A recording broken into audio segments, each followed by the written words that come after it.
And ఈ మధ్య work stress చాలా ఎక్కువైపోయింది. అయితే నిన్న మా హస్బెండ్ సర్ప్రైజ్ గా బెంగళూరులో ఉన్న శిలాది గార్డెన్ కేఫ్ కి తీసుకువెళ్లారండి. ఈ రెస్టారెంట్ స్పెషల్ ఏంటంటే లైవ్ మ్యూజిక్. ఇక్కడున్న సింగర్ తో పాటు మనం కూడా పాడొచ్చండి. నాకైతే ఫుల్ 1 అవర్ అయితే నేను వర్క్ ప్రెజర్ ని మర్చిపోయాను. ఎలా అనిపించింది అంటే చిన్నప్పుడు మనం కజిన్స్ అంతా కూర్చొని అంతాక్షరి ఆడుకుంటాం కదా అండి, సేమ్ ఫీలింగ్ అనిపించింది నాకు అక్కడ ఉన్నంత సేపు. అక్కడ అంబియన్స్ అయితే చాలా బాగుందండి, చాలా పీస్ఫుల్ గా ఉంది. ఈ ప్లేస్ వచ్చేసి హెచ్ఎస్ఆర్ లేఅవుట్ లో అయితే ఉంటుందండి. ఎవరైనా బెంగళూరులో ఉన్న వాళ్ళు వెళ్ళాలనుకుంటే వెళ్ళొచ్చు.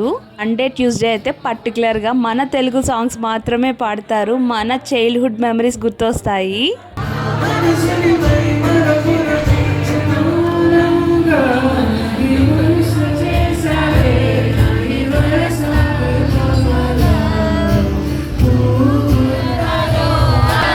అయితే ఆ 1 అవర్ ఫుల్ బాగా ఎంజాయ్ చేశానండి. బెంగళూరులో ఉన్న వాళ్ళు ట్రై చేయండి, చాలా బాగా ఎంజాయ్ చేస్తారు. షార్ట్ నచ్చితే please like, share, subscribe. Bye.